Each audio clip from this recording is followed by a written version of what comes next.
Bonsoir à toutes et tous, bienvenue pour ce webinaire qui va être consacré à la stratégie Mad Rebound, qui fait partie de l'ensemble des stratégies que nous proposons. C'est l'une des 58 stratégies. Donc, bon nombre de choses que je vais évoquer ce soir, bien sûr, pourront s'appliquer à d'autres stratégies, notamment le fait d'appliquer à un sous-jacent une stratégie, un modèle d'étude. Cela, bien sûr, c'est commun à toutes nos stratégies. Donc, ce webinaire est enregistré et sera disponible dès demain sur notre chaîne YouTube. Les diapositives de ce webinaire vous seront également adressées à l'issue de celui-ci sous forme d'un fichier PDF. Donc, tout d'abord, je me présente. Je suis Monsieur Weissrock, société Self-Invest, représentant la société Self-Invest en France à Paris. Donc, possibilité de nous rendre visite dans nos locaux sur Paris, dans le 9e arrondissement, mais également possibilité pour vous. Et avec les difficultés de transport actuelles, j'imagine que c'est plus facile de faire les choses à distance. Donc, je fais également, on me dit, c'est juste en audio. Non, c'est pas juste en audio, c'est également en vidéo. Enfin, vous devez avoir des diapositives. Donc, confirmez-moi que vous visualisez bien la diapositive, la première diapositive de ma présentation, parce que je viens d'avoir une question à ce sujet-là. Donc, normalement, vous devez voir la première diapositive. Donc, je vais même, pour le coup, passer à la deuxième diapositive.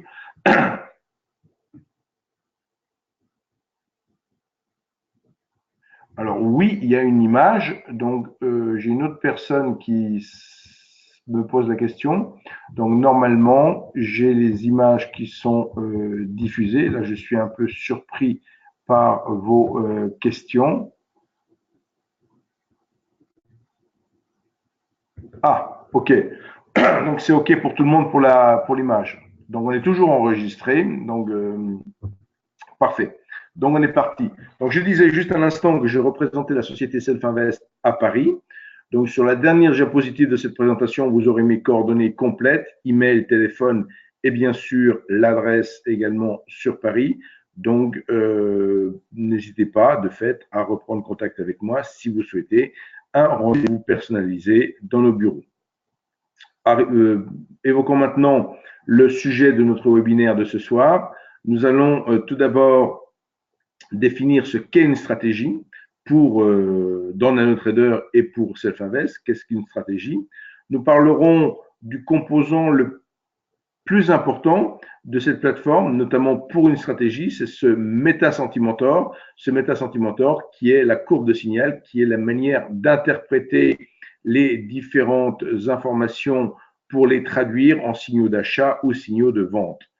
Nous verrons ensuite l'objet de ce webinaire, la stratégie Mad Rebound par elle-même, et nous pourrons bien sûr évoquer les différents comptes qu'il est possible d'ouvrir chez Self-Invest, étant donné qu'il y a 3 types de comptes possibles chez Self-Invest. Donc, tout d'abord, une stratégie. Alors, une stratégie, qu'est-ce qu'au juste une stratégie? Une stratégie, on va dire, ça regroupe un certain nombre d'éléments et au minimum, au strict minimum, une stratégie. Alors, on me pose la question combien dure le webinaire? Un peu moins d'une heure. Enfin, je veux dire maximum une heure. On me pose la question à l'instant. Donc, les webinaires, c'est entre 40 et 45 minutes plus une quinzaine de minutes de questions-réponses à l'issue. Mais bien entendu, le webinaire est encore une fois enregistré et disponible sur notre chaîne YouTube dès demain. Je reviens donc à la définition d'une stratégie. Une stratégie doit regrouper au minimum 3 éléments, c'est-à-dire un critère pour entrer en position, un critère pour gérer sa position et enfin un critère pour sortir de position. Donc je dis bien, on doit avoir une règle pour entrer en position. Chez Self-Invest, on va appeler ça un signal de trading. Donc, un signal de trading chez Self-Invest, chez d'autres, vous avez peut-être l'habitude de noter ça plus comme une idée de plan de trade ou autre. Pour Self-Invest, pour nous, le signal de trading, c'est uniquement le critère d'entrée en position. Un signal de trading, c'est par exemple, j'entre en position sur un croisement de moyenne mobile. Je ne dis pas que c'est pertinent, mais ça peut être un critères d'entrée en position. On peut faire un signal de trading avec cet élément-là. Ici, je prends l'exemple d'un three line break. On rentre en position sur un changement de cassure en 3 lignes et c'est le critère qui fait qu'on entre en position.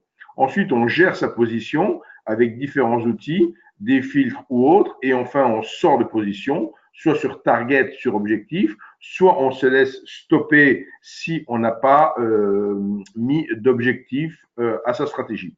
Donc, retenez bien, une stratégie, c'est un ensemble d'outils qu'il va falloir insérer dans une étude chez Selfinvest, dans notre plateforme NanoTrader.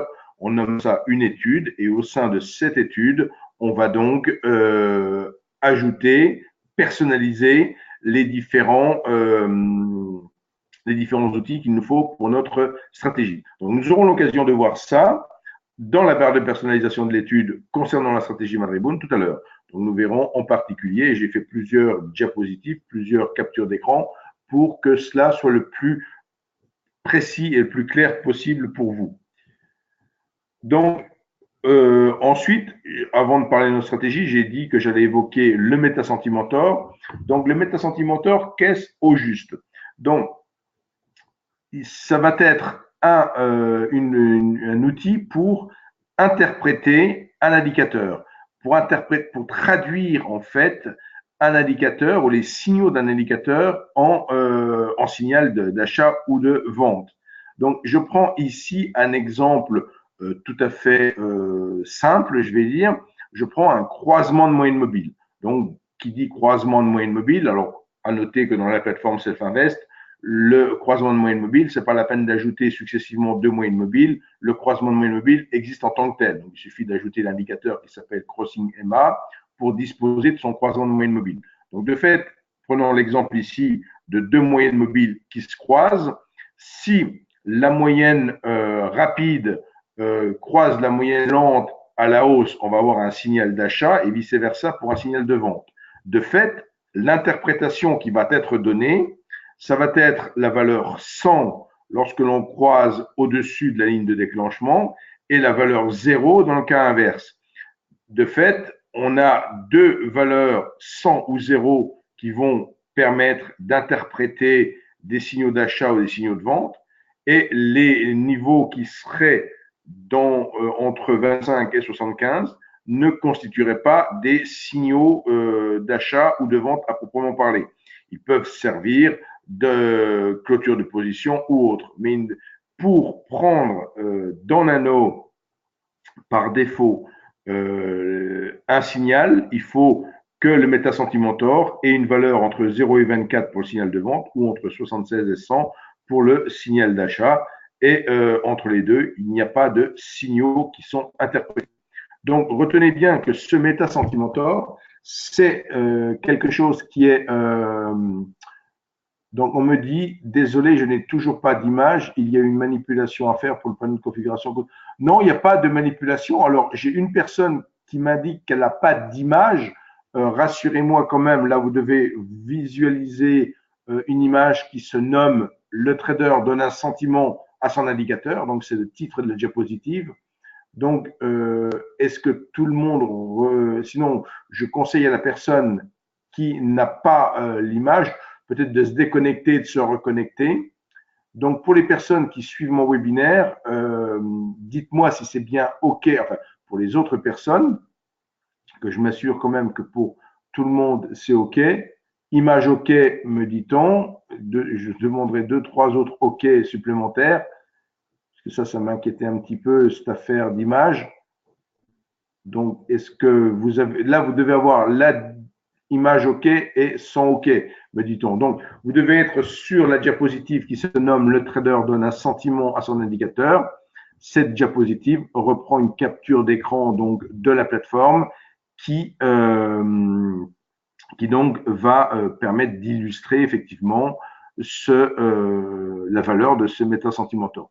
Donc, une petite précision, ce MetaSentimentor est uniquement présent dans la plateforme NanoTrader Full, donc version complète, étant donné que la plateforme NanoTrader Free, version simplifiée, permet uniquement de faire du trading manuel ou semi-automatique.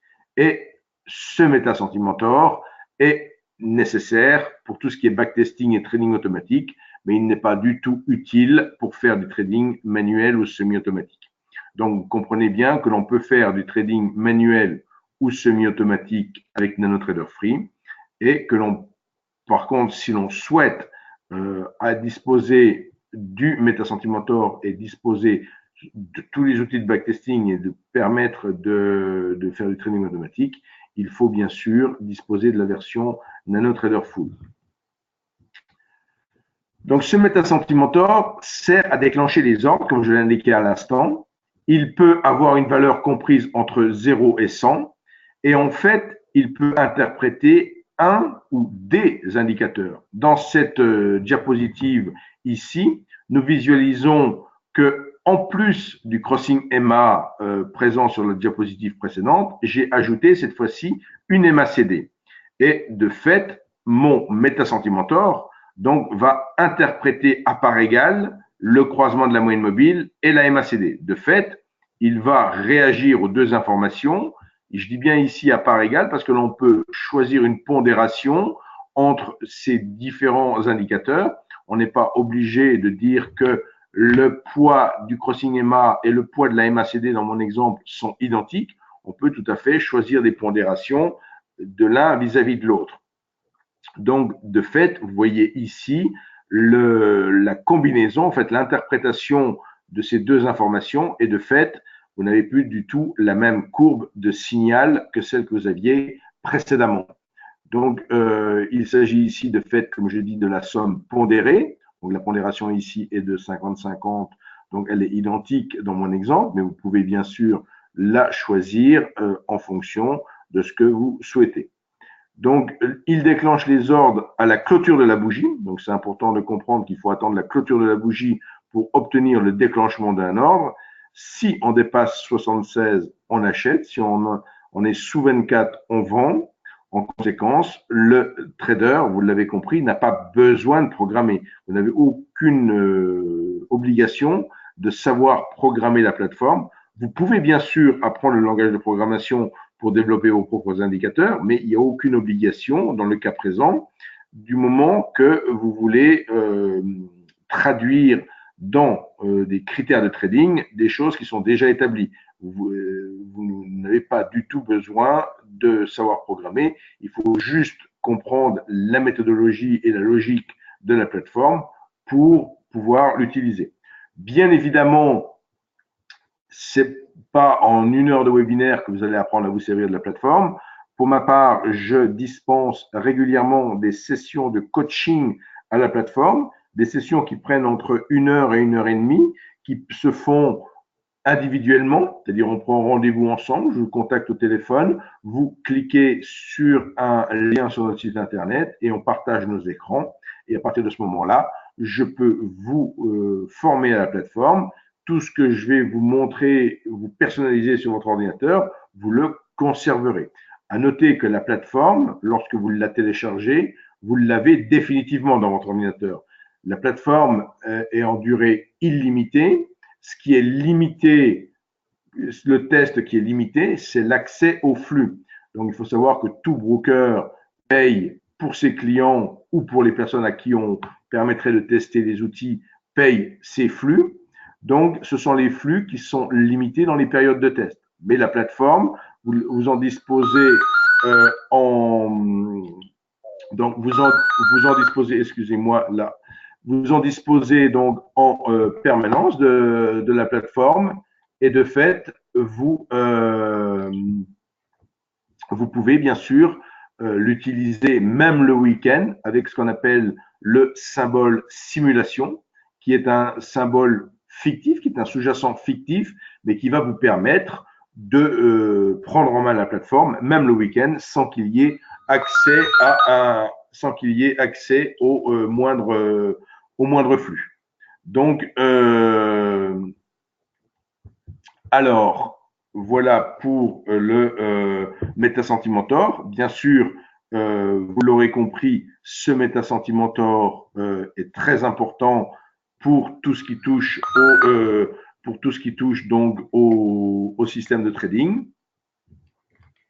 Et nous allons passer maintenant à la stratégie MAD Rebound par elle-même. Donc cette stratégie est une stratégie donc de scalping. Il s'agit ici d'une stratégie donc de scalping. Cette stratégie MAD Rebound, donc MAD pour moyenne avec distance. Donc si vous cherchez la signification du terme MAD, il s'agit bien sûr je vous l'indique, les trois lettres MAD signifient moyenne avec distance. Donc cette stratégie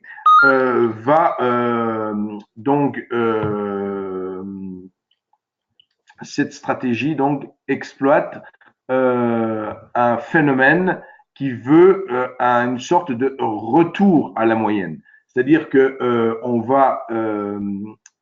on pourrait dire que c'est une stratégie de contre. C'est-à-dire qu'on va ouvrir une position vendeuse lorsqu'il y aura une poussée haussière ou on va ouvrir une position acheteuse lorsqu'il y aura une poussée baissière. Donc, vous voyez, il s'agit en quelque sorte d'une stratégie de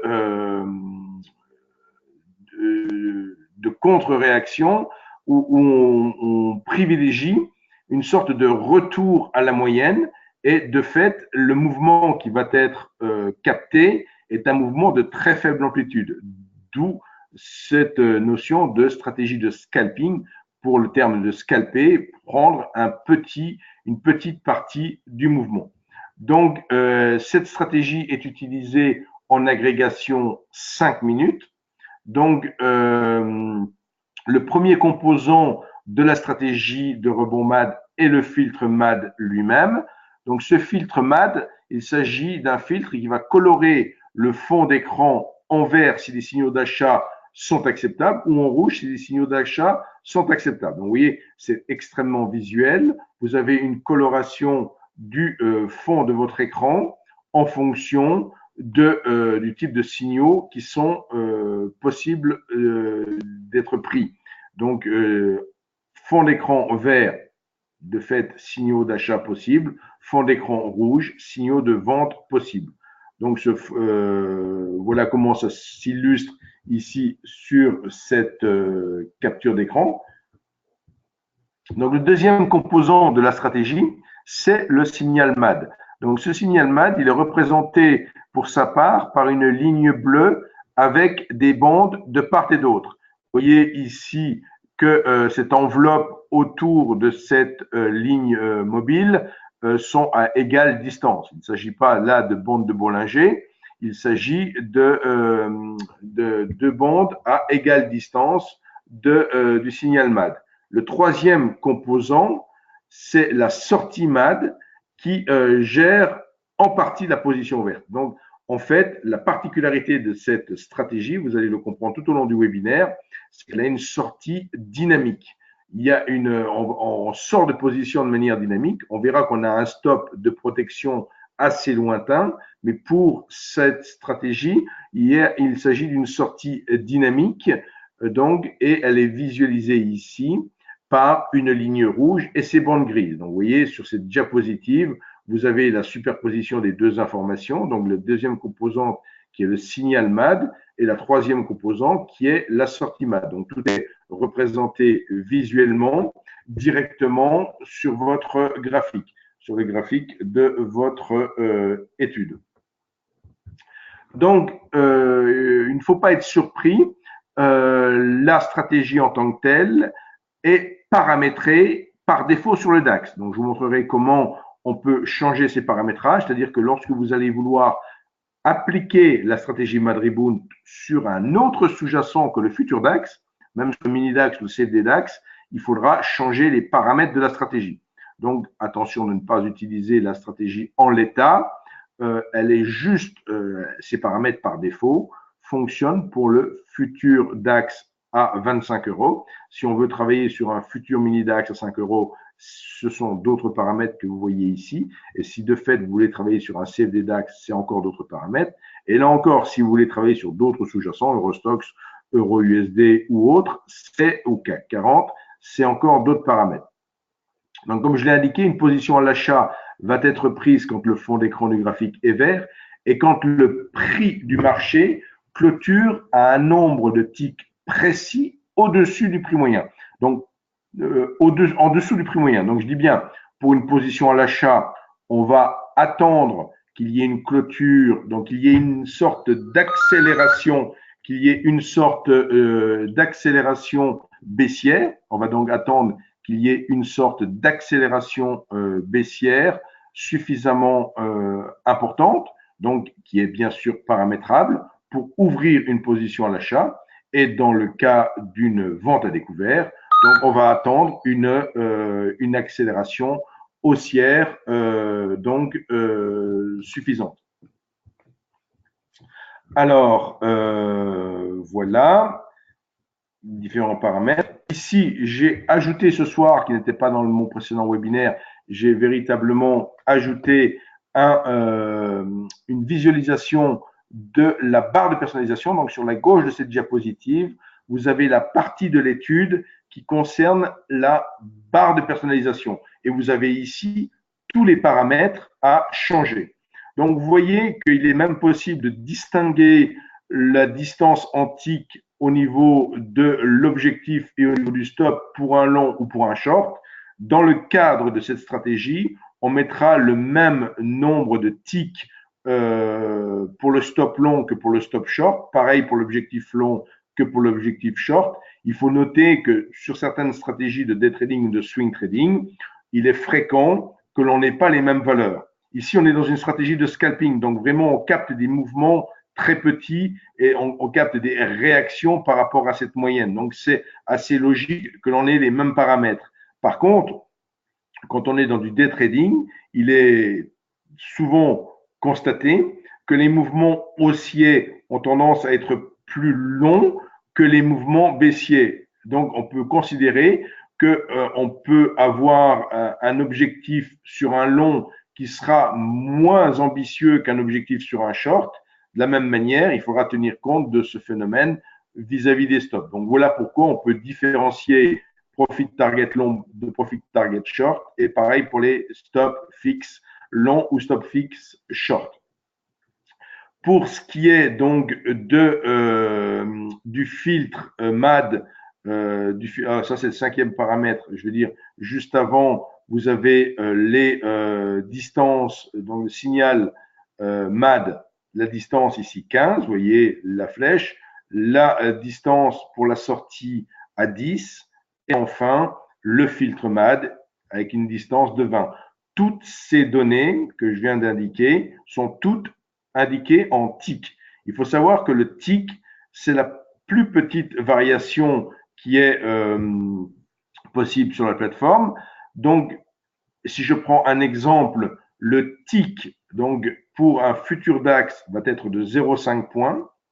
Pour un mini DAX, il va être de 1 point. Et pour un CFD DAX, il va être d'un dixième de point. Donc, dans tous les cas de figure, vous voyez un peu, c'est pour ça que vous avez ces différences. Vous voyez, par exemple, si on prend le fixed stop, dire que sur un DAX, on est à 200 ou sur un mini DAX à 100 ou sur un CFD DAX à 1000, c'est exactement la même chose. Dans tous les cas de figure, on est typiquement ici à 10 points. Vous voyez, le fixed stop, il est à 10 points. Il est à 10 points sur le futur DAX, on met 200.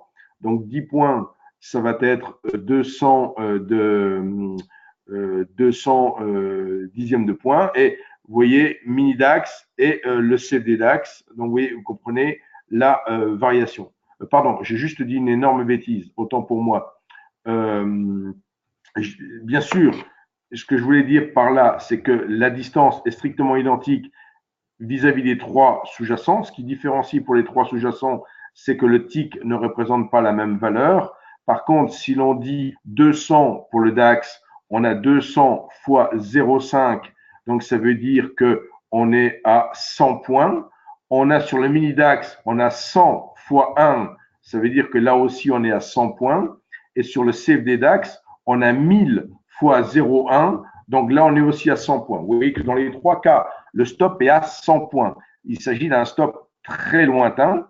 On va le voir un peu plus loin. Il s'agit d'un stop qui n'a pas vocation à être touché, puisque la sortie de position se fait, comme on l'a vu précédemment, de manière dynamique. Donc, quand ouvrir une position? Donc, prenons ici, dans cet exemple, deux signaux. Alors, il y a eu une question, pourquoi en tic et pas en point? Je pense que j'y ai répondu. Hein, je viens de voir à l'instant qu'il y avait la question, il y a 3 minutes, donc sur les notions de tic et notions de point.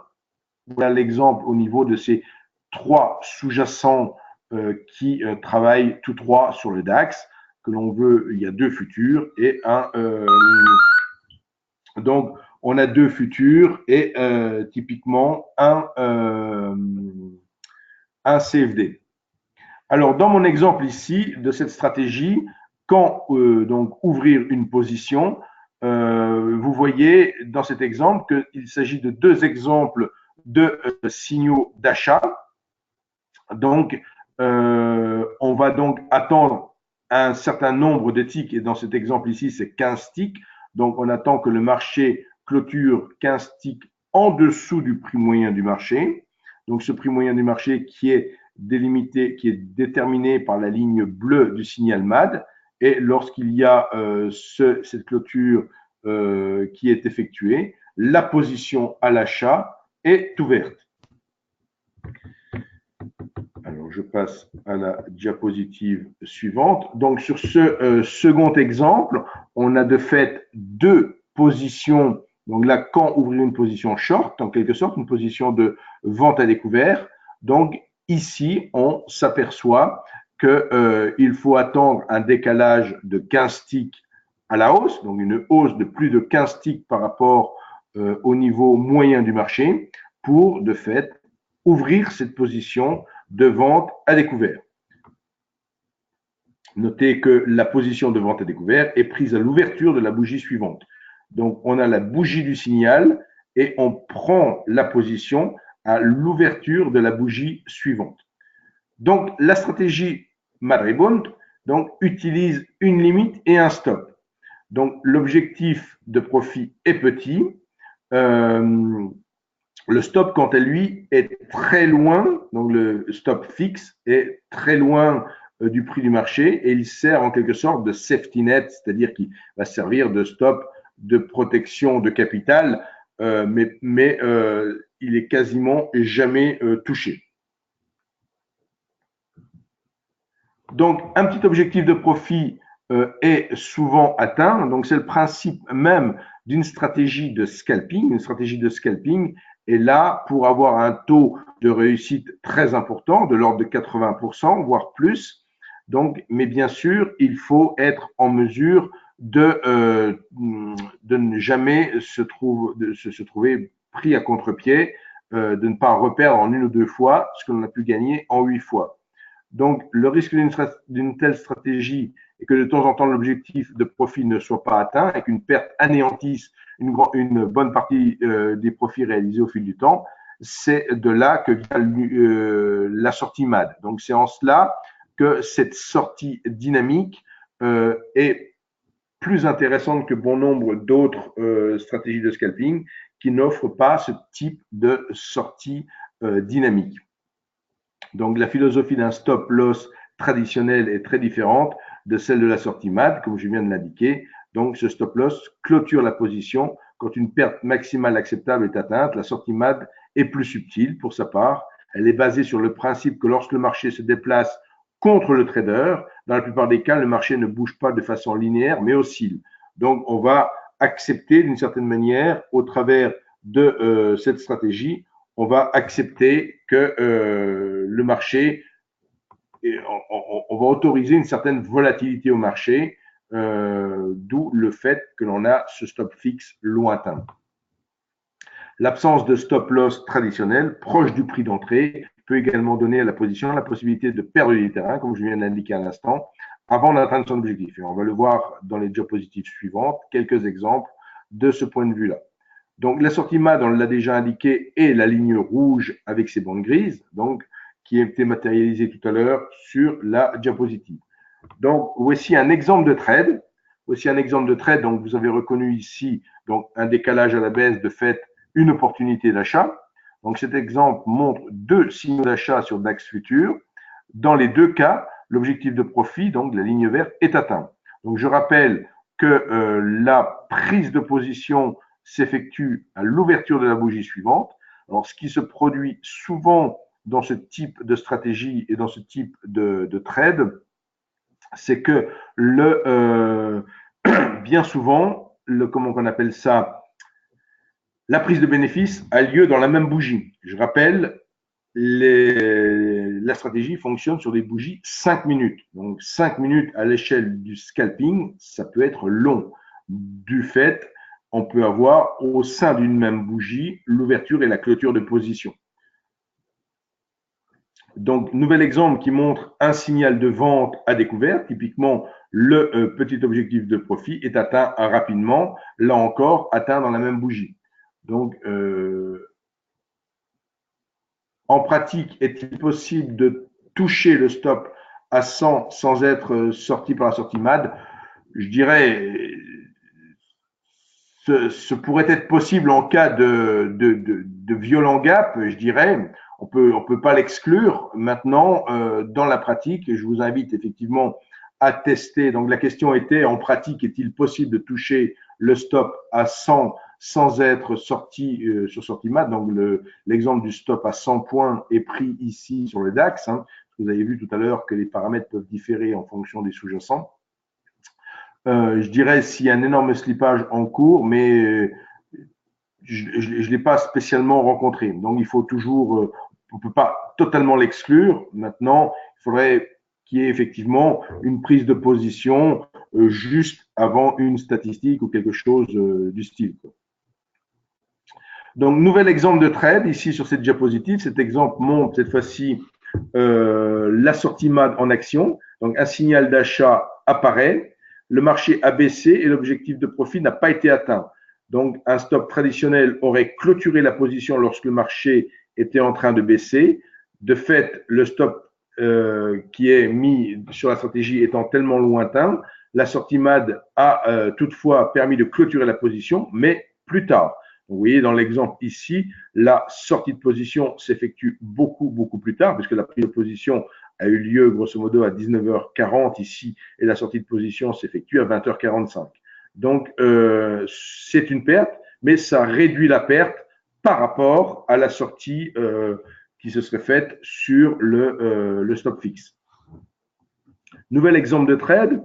Un deuxième avantage lorsque l'on utilise la sortie MAD, au lieu d'un stop loss traditionnel, et que l'absence d'un stop donne à la position le temps d'être en difficulté, de finalement atteindre l'objectif de sortie. Donc, on peut se retrouver aussi dans cet exemple où effectivement, pendant un certain temps, donc on a une moins-value latente, mais on finit quand même par sortir de la position avec un gain, avec le gain attendu initialement.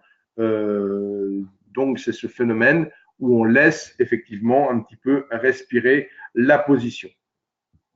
Donc, comme je l'ai déjà indiqué, et je vais revenir là-dessus, il faut adapter la stratégie à l'instrument tradé. Donc ici, vous avez une capture d'écran de la partie supérieure gauche donc de l'étude, donc qui vous permet de visualiser les différents paramètres que vous allez pouvoir modifier, vous, de votre côté. Alors, il est tout à fait possible, on le verra en pratique, je vous montrerai sur la plateforme comment on va plus exactement, je vais alors vous montrer là aussi un petit instant, je vais montrer la plateforme typiquement,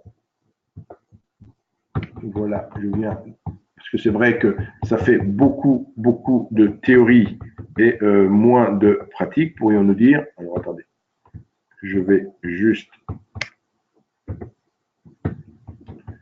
Donc cette fois-ci, vous devez visualiser la plateforme. Donc là, vous visualisez la plateforme et plus exactement, vous visualisez la plateforme sur une page vide.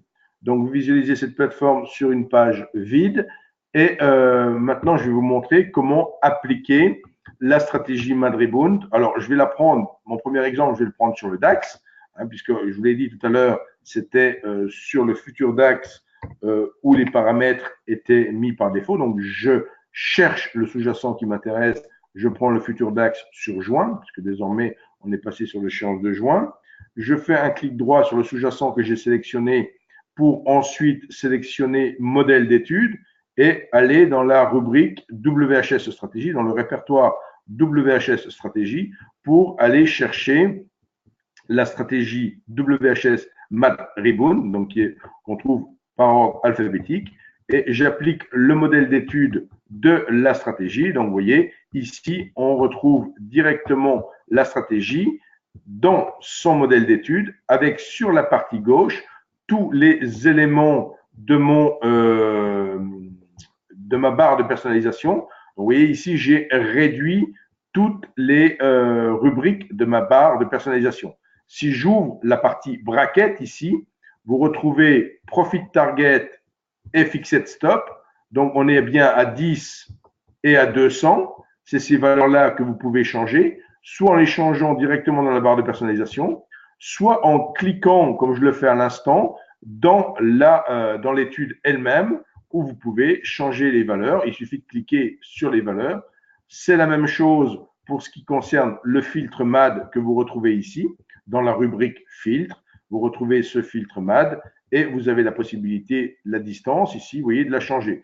Soit vous changez dans la barre de personnalisation, soit vous changez le critère ici directement au niveau du filtre MAD. Donc, vous voyez, toujours deux possibilités pour changer les choses, soit au niveau de la barre de personnalisation, soit directement dans le filtre MAD.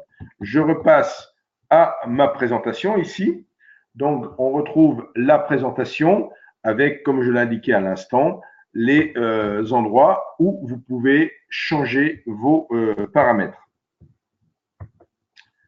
Ici, nouvel exemple, mais cette fois-ci avec le CAC 40 et les paramètres qu'il faut utiliser sur le CAC 40. Donc, vous voyez les différents objectifs que vous pouvez utiliser sur le CAC 40 et différents paramètres que vous devez adapter pour travailler si vous voulez travailler sur le CAC 40. Donc, je vous montre bien les différentes adaptations à faire. Donc, en résumé, la stratégie de rebond MAD traite de petits rebonds. Comme je disais, c'est un peu des trades de contre par rapport à la tendance initiale. Quand le marché chute ou grimpe brusquement, donc durant un court laps de temps, donc on peut considérer qu'il s'écarte violemment d'une moyenne et c'est un mouvement de retour vers cette moyenne que l'on va exploiter. Donc la plupart du temps, un rebond ou un retracement, mouvement inverse, a lieu. Donc c'est typique, une stratégie avec des petits objectifs de profit aura un pourcentage de trades gagnant élevé.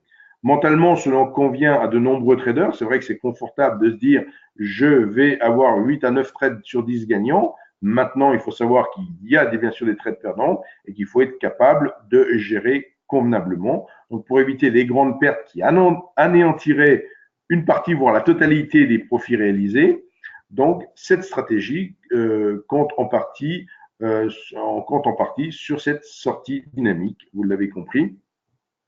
Donc, il est également important de faire attention au slippage. Alors ça rejoint la question qu'il y a eu tout à l'heure de la part de Thierry qui disait en pratique est-il possible de toucher les 100. Donc, on va voir comment on peut éviter de certains phénomènes on peut bloquer les positions à des moments critiques de marché. Donc, en résumé, cet exemple montre à nouveau le DAX dans un range de seulement 40 points. Donc, 40 points sur un DAX qui a plus de 10 000, bien sûr, c'est une toute petite variation et on peut capter des mouvements intéressants ici. Donc, nouvel exemple ici dans un range de seulement 30 points. Donc, vous voyez, on est bien sur des stratégies de scalping sur la captation de tout petits mouvements. Donc, étant donné que la stratégie n'est pas efficace dans les grands mouvements, il est conseillé de mettre en place un filtre bloc. Donc, il y a la possibilité au sein de la plateforme de disposer d'un filtre bloc qui va ignorer des signaux durant une période définie. Alors, on vous parle de filtre flat ou de filtre bloc. La différence entre ces deux outils, un filtre bloc va bloquer les signaux il va bloquer les signaux durant un laps de temps, là où un filtre flat va sortir une position existante à un moment donné. Vous voyez la différence? C'est-à-dire que vous pouvez très bien avoir une juxtaposition de filtre bloc et de filtre flat. Le filtre flat, si je mets un filtre flat, par exemple, de 21h45 à 22h, si je suis déjà en position avant 21h45, je serai sorti au mieux au marché à 21h45. Si maintenant je mets un filtre bloc entre 12h et 14h et que je suis rentré en position à 11h30, je ne serai pas, excusez-moi, je ne serai pas sorti de ma position entre 12h et 14h. Si j'ai un filtre bloc entre 12 et 14, je ne serai pas sorti de position entre 12 et 14. Ma position prise dans mon exemple à 11h30 restera en position. Par contre, tout nouveau signal qui apparaîtrait dans la tranche horaire entre 12 et 14 dans mon exemple de filtre bloc ne serait pas pris. Donc, bien comprendre le distinguo entre ces deux types de filtres. Donc ici, pour éviter effectivement le début de séance qui peut parfois connaître une certaine volatilité, vous voyez qu'on recommande carrément de bloquer les signaux entre 7h59 et 10h30, et 10h29 le matin par expérience, donc de bloquer pendant 1h30 à 2h dès l'ouverture de séance. Donc, ne pas hésiter à utiliser ce type de filtre qui améliore la performance de la stratégie. Donc, alors bien sûr, comme je le dis ici, les tests ont aussi montré qu'il est conseillé de faire tourner la stratégie sur 2 ou 3 instruments en parallèle. Donc évidemment, ça revient un peu à diversifier, c'est-à-dire ne pas se concentrer à une seule stratégie, à un seul soupçon. Et ça me fait un petit peu faire un petit parallèle rapide qu'il faut bien souvent ne pas mettre toute son énergie sur une seule et unique stratégie, sur une seule et unique stratégie et plutôt tenter d'utiliser plusieurs stratégies. Parce qu'effectivement, il y a des stratégies qui sont là pour exploiter des périodes de faible volatilité, d'autres de forte volatilité, d'autres de périodes de tendance, d'autres des périodes de range. Donc, le marché a tendance effectivement à changer de configuration. Alors, on me pose encore une question. Les différents paramètres proviennent-ils de backtest? La réponse est oui. C'est en fonction de backtests qui ont été fournis que l'on vous fournit ces éléments. Ceci étant, bien entendu, vous pouvez vous-même faire des backtests au travers de cette plateforme. Donc là, je vais à nouveau remettre la plateforme à l'écran. Voici. Donc, alors attendez, c'est moi, je dis voici, mais je n'ai pas recliqué. Donc, voici de nouveau la plateforme à l'écran. Donc, ce qui est important, c'est qu'au sein de cette barre de personnalisation sur la gauche de l'étude, vous avez la dernière rubrique qui s'appelle paramètres du trading system. Si vous cochez graphique de performance, vous faites apparaître de fait ici le graphique de performance de la stratégie. Si je choisis ici de charger plus de données, par exemple 250 jours pour avoir, on va dire, une année de backtesting et que je définis ici de voir la performance. Donc, on voit ici la performance de la stratégie qui comporte toutefois une certaine volatilité au niveau de l'equity curve, d'où l'intérêt d'agir sur les différents paramètres que j'ai recommandés tout à l'heure pour en améliorer la performance. Donc, vous voyez qu'il peut y avoir ici entre le 5-3 et le 15-3, la stratégie a été plutôt très performante. Et depuis le 15-3 jusqu'à maintenant, la stratégie est plutôt totalement flat. Donc, vous voyez que ça va dépendre les conditions de marché ne sont pas forcément tout à fait identiques, bien qu'on ne perde pas ce que l'on a gagné précédemment. On a des périodes de volatilité, parfois des importants drawdowns, d'où l'intérêt de toujours faire en sorte de ne pas utiliser la stratégie en tant que telle, de bien utiliser tous les outils qui sont disponibles dans la plateforme pour travailler avec ces stratégies. Donc ici, l'intérêt, c'est de vous pencher pour les personnes que ça intéresse, sur une stratégie de scalping qui se trouve actuellement relativement performante. Maintenant, bien entendu, il faut avoir la discipline de faire tous les tests et de vérifier qu'elle reste pertinente avant de l'utiliser. Alors, avant de répondre à d'autres questions, j'en reviens ici sur une diapositive qui décrit les 3 types de comptes que l'on peut ouvrir chez Self-Invest. Donc, il faut savoir que chez Self-Invest, on ne propose pas uniquement du CFD ou du Forex, on propose des futurs et ces futurs sont proposés depuis 1998. Donc, Self-Invest aura 20 ans cette année. À noter que si on propose des futurs depuis 1998, les CFD ont été ajoutés à l'offre en 2007 et en 2017, donc l'année dernière. On a également donné la possibilité d'accéder à un compte action, donc un compte que l'on nomme multi-actif.